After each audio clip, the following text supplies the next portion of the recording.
Nós estamos lendo Os Passatempos de Sri Nrsingadeva, uma leitura do Srimad Bhagavatam, 7º canto, capítulos 2 a 10, com tradução e comentários, por sua divina graça, A.C. Bhaktivedanta Swami Prabhupada.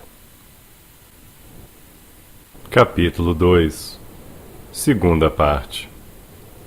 Verso 12.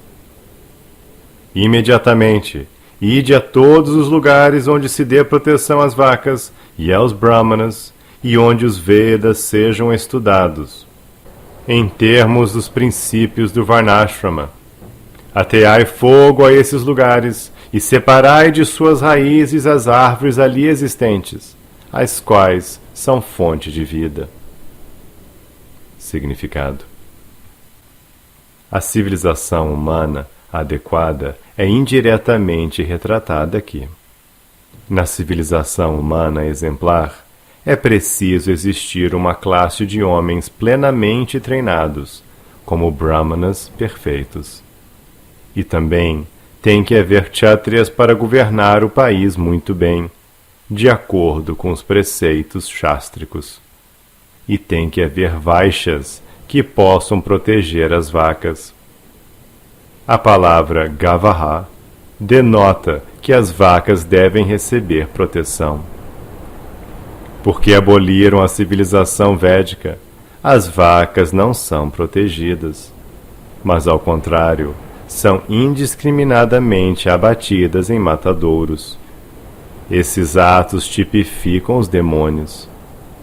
Portanto, esta civilização é demoníaca. O Varnashrama Dharma, aqui mencionado, é essencial para a civilização humana. A menos que haja brahmanas para guiar, kshatriyas para governar perfeitamente, e vaishyas perfeitos, capazes de produzirem alimento e protegerem as vacas, como as pessoas viverão em paz? Isto é impossível. Outro aspecto é que as árvores também devem receber proteção. Durante sua vida, a árvore não deve ser cortada para empreendimentos industriais. Em Kali Yuga, as árvores são indiscriminada e desnecessariamente cortadas para a indústria, em particular para fábricas de papel, que manufaturam uma enorme quantidade de papel para publicação de propaganda demoníaca, literatura absurda, grandes quantidades de jornais e muitos outros produtos à base de papel.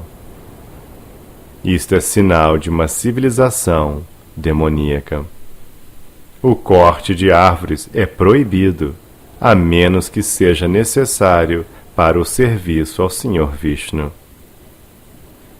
Yagyartat karmano nyatra lokoyam karma bandhanaha. Deve-se executar trabalho como sacrifício ao Senhor Vishnu, caso contrário, o trabalho prende as pessoas a este mundo material. Mas se as fábricas de papel parassem de produzir papel, alguém poderia argumentar: como nossa literatura da ISKCON seria publicada? A resposta é que as fábricas de papel devem fabricar papel somente para a publicação da literatura da ISKCON, porque a literatura da ISKCON é publicada para o serviço ao Senhor Vishnu. Essa literatura deixa clara nossa relação com o Senhor Vishnu, e, portanto, publicar literatura da ISKCON é praticar yagya. Yagyartat karmano nyatra lokoyam karma bandhanaha. Deve-se realizar yagya, como indicam as autoridades superiores. Cortar árvores simplesmente para fabricar papel, que será utilizado na publicação de literatura indesejada, é o maior ato pecaminoso. Verso 13. Assim os demônios, gostando tanto de atividades calamitosas, com grande respeito, tomaram a peito as instruções de Hiranyakashipu a quem ofereceram suas reverências. De acordo com as orientações que ele lhes deu, ocuparam-se em atividades invejosas dirigidas a todos os seres vivos. Significado: os seguidores dos princípios demoníacos, como se descreve aqui, são muito invejosos da população em geral. Nos dias atuais, o avanço científico patenteia essa inveja. A descoberta da energia nuclear tem sido desastrosa para a população em geral, porque em todo o mundo os demônios estão fabricando armas nucleares. A este respeito, a palavra Kadana Priyaha é muito significativa. As pessoas demoníacas que querem eliminar a cultura védica são extremamente invejosas dos cidadãos indefesos e agem de maneira tal que, em última análise, suas descobertas serão inauspiciosas para todos. Jagato Itaha. O 16º capítulo do Bhagavad Gita explica plenamente que os demônios ocupam-se em atividades pecaminosas que acabam destruindo a população. Verso 14. Os demônios atearam fogo às cidades e aldeias, aos campos de pastagem, aos estábulos, jardins, campos agrícolas e florestas naturais. Queimaram os eremitérios de pessoas santas, as minas importantes que produziam metais valiosos, as casas dos agricultores, as aldeias dos montanheses e as aldeias dos protetores de vacas, os vaqueiros. Queimaram também as capitais dos governantes. Significado: a palavra Udyana refere-se aos lugares onde especialmente cultivam-se árvores para produzir frutos e flores, que são muito importantes para a civilização humana.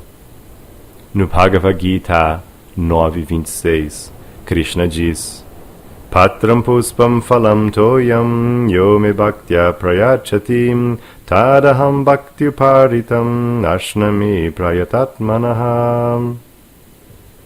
Se alguém me oferecer, com amor e devoção, uma folha, uma flor, uma fruta ou água, eu as aceitarei. As frutas e as flores são muito agradáveis ao Senhor. Quem quiser satisfazer a suprema personalidade de Deus, basta oferecer-lhe frutas e flores, e o Senhor ficará satisfeito em aceitá-las. Nosso único dever é satisfazer a divindade suprema. Samsiddhir Haritoshanam. Façamos o que fizermos, nosso principal propósito deve ser satisfazer o Senhor Supremo. Toda a parafernália mencionada neste verso presta-se especialmente a satisfazer o Senhor e não a satisfazer nossos sentidos. O governo, na verdade, toda a sociedade, deve estruturar-se de maneira tal que todos possam ocupar-se em satisfazer a suprema personalidade de Deus. Mas, infelizmente, em especial nesta era, Nate vidu swartagatim e Vishnum. As pessoas não sabem que a meta máxima da vida humana é satisfazer o Senhor Vishnu. Ao contrário, tal qual demônios, tudo o que fazem é planejar matar Vishnu para serem felizes no gozo dos sentidos. Verso 15.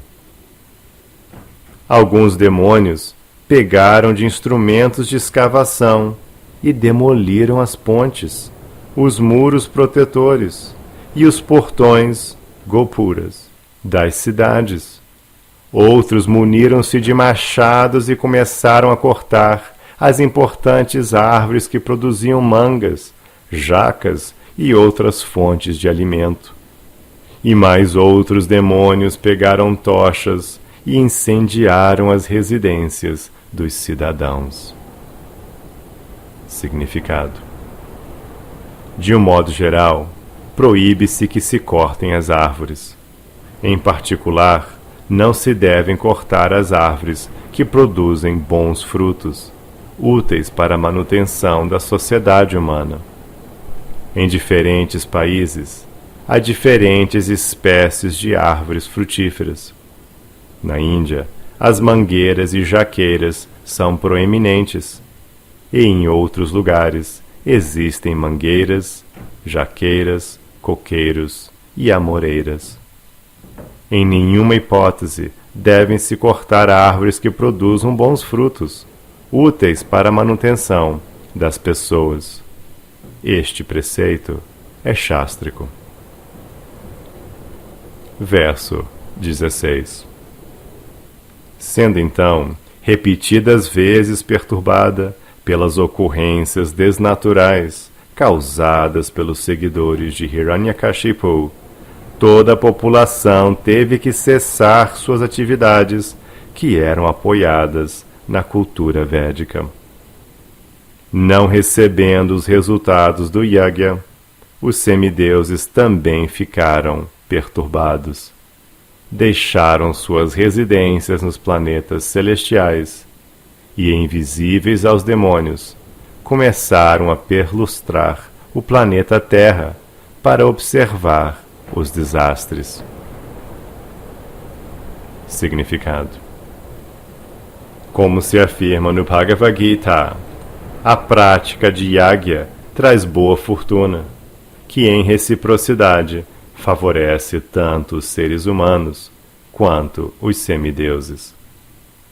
Quando a realização de yagya ficou parada devido à perturbação causada pelos demônios, os semideuses naturalmente ficaram destituídos dos resultados do yagya e sentiram-se impedidos de executar seus respectivos deveres. Portanto, eles desceram ao planeta Terra para ver até que ponto a população fora prejudicada e estudar o que poderia ser feito em benefício dela. Verso 17. Após realizar as cerimônias fúnebres de seu irmão, Hiranyakashipu, estando extremamente infeliz, tentou apaziguar seus sobrinhos. Versos 18 e 19. Ó rei, Hiranyakashipu estava extremamente irado, mas como era um grande político, ele sabia como agir de acordo com o tempo e as circunstâncias.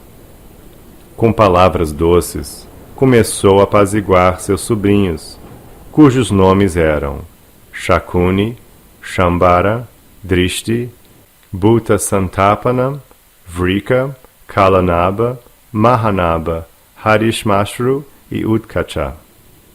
Consolou também a mãe deles, sua cunhada, Rushabhanu, bem como sua própria mãe, Diti. Falou a todos da seguinte maneira. Verso 20. Hiranyakashipu disse: Minha querida mãe, cunhada e sobrinhos, não deveis lamentar a morte do grande herói, pois o herói que morre nas mãos de seu inimigo é glorioso e louvável. Verso 21. Minha querida mãe, em um restaurante ou em um lugar onde se bebe água fresca, muitos viajantes reúnem-se e, após beberem a água, continuam rumo aos seus respectivos destinos. Igualmente, as entidades vivas unem-se em uma determinada família e, mais tarde, como resultado de suas próprias ações, são separadas rumo aos seus próprios destinos. Significado: Prakrite kriyamanani gune karmani sarvasha ahankara vimudhatma kartaham iti manyate. Confusa a alma espiritual que está sob a influência dos três modos da natureza material, julga-se autora de atividades que, de fato, são executadas pela natureza. Bhagavad Gita 3.27. Todas as entidades vivas agem bem de acordo com as orientações de Prakriti, a natureza material, porque no mundo material estamos plenamente sob controle superior. Todas as entidades vivas neste mundo material vieram aqui só porque queriam desfrutar igualzinho a Krishna, e assim foram enviadas aqui para se sujeitarem a diferentes graus de condicionamento imposto pela natureza material. No mundo material, a suposta família é a combinação de várias pessoas em um lar para cumprirem os termos de seu aprisionamento. Assim como os detentos espalham-se logo que cumprem suas penas e ficam de novo livres, todos nós, que temporariamente nos reunimos como membros familiares, continuaremos rumo aos nossos respectivos destinos. Outro exemplo dado é que os membros familiares são como palhas arrastadas lado a lado pela correnteza de um rio. Às vezes, essas palhas se misturam em redemoinhos e mais tarde dispersam-se novamente na mesma correnteza e flutuam sozinhas na água. Embora fosse um demônio, Hiranyakashipu tinha conhecimento e compreensão védicos. Assim, o conselho dado a seus membros familiares, sua cunhada, mãe e sobrinhos, era bastante sensato. Os demônios são considerados altamente elevados em conhecimento, porém, como não usam sua boa inteligência a serviço do Senhor, são chamados de demônios. Os semideuses, entretanto, utilizam sua inteligência para satisfazer a suprema personalidade de Deus. Isto está confirmado no Srimad Bhagavatam 1.2.13, como se segue. Natapumbir dvija shreshta varnashrama vibhagashaha svanushtistasya dharmasya samsidir haritoshanam. Ao melhor entre os duas vezes nascidos, conclui-se, portanto, que a perfeição máxima alcançada por alguém que desempenha seus deveres prescritos, dharma, de acordo com as divisões de casta e ordem de vida, é satisfazer o Senhor Hari. Para tornar-se um semideus ou tornar-se divino, qualquer que seja a sua ocupação, a pessoa deve satisfazer a suprema personalidade de Deus. Verso 22. A alma espiritual, a entidade viva, não morre, pois é eterna e inexaurível. Estando livre da contaminação material, pode ir a qualquer parte do mundo material ou espiritual. Ela é plena de conhecimento e inteiramente diferente do corpo material. Porém, como se tendência, é obrigada a aceitar corpos grosseiros e sutis, criados pela energia material, e assim sujeita-se às aparentes felicidade e infelicidade. Portanto, ninguém deve lamentar o fato de a alma espiritual abandonar o corpo. Significado: Hiranyakashipu descreveu com muita inteligência a posição da alma. A alma nunca é o corpo, mas é sempre inteiramente diferente do corpo. Sendo eterna e inexaurível, a alma não morre.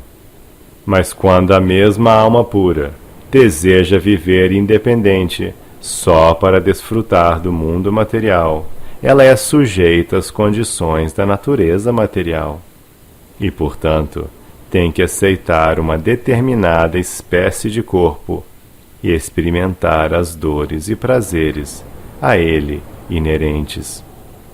Isto também é descrito por Krishna no Bhagavad Gita 13:22.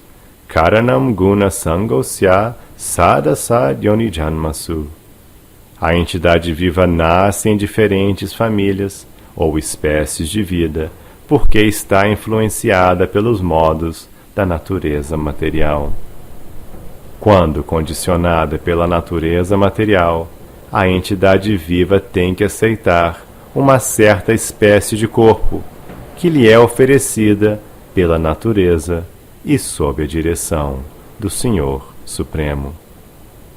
Ishvara Sarva Bhutanam Hrideshyarjuna Tishtati Brahmanyan Sarva Bhutani Yantra Rudhani Mayaya.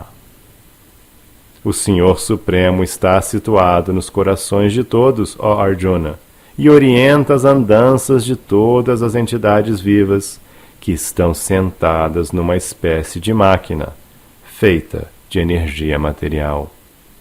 Bhagavad Gita 18:61.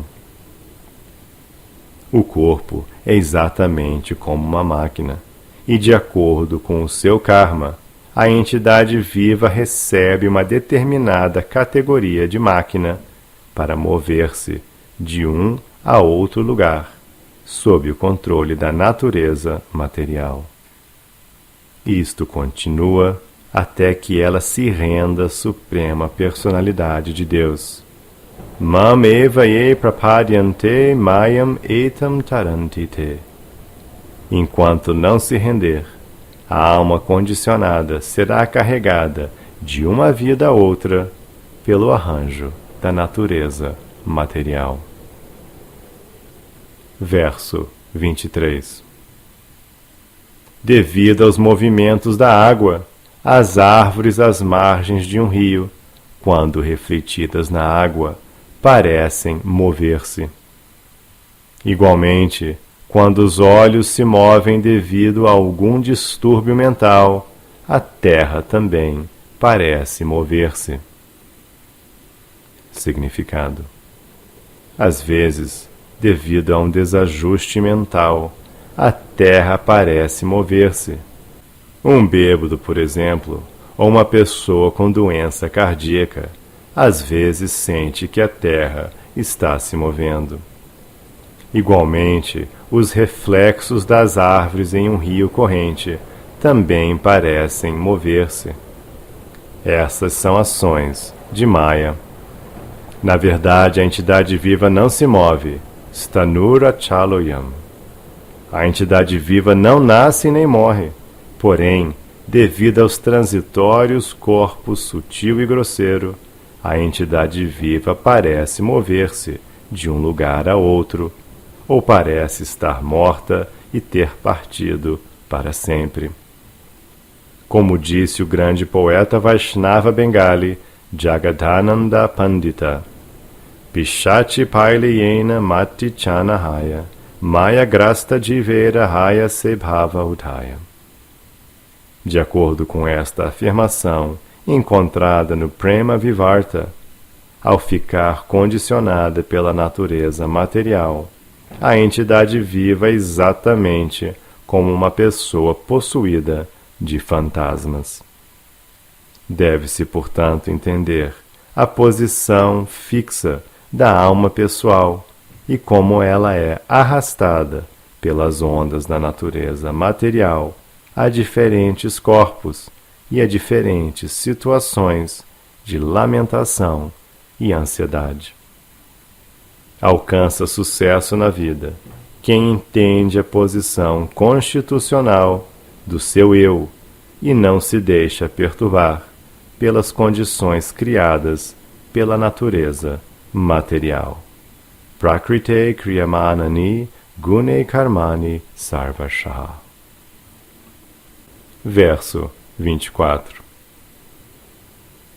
Da mesma maneira, ó minha gentil mãe, quando a mente é agitada pelos movimentos dos modos da natureza material, a entidade viva, embora livre de todas as diferentes fases dos corpos sutil e grosseiro, pensa que mudou de uma condição para outra.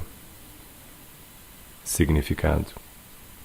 Como se afirma no Srimad Bhagavatam 10.84.13, Yasyatma buddhi kunape tridhatuke swadi kalatradishu bhoma ijadihi yatirtha buddhi salile na karhichit janeshvabhigeshu saeva gokaraha. O ser humano que identifica, como eu, o corpo feito de 3 elementos, que considera os subprodutos do corpo como sendo seus parentes, que acha adorável sua terra natal e que vai a um lugar de peregrinação simplesmente para banhar-se, ao invés de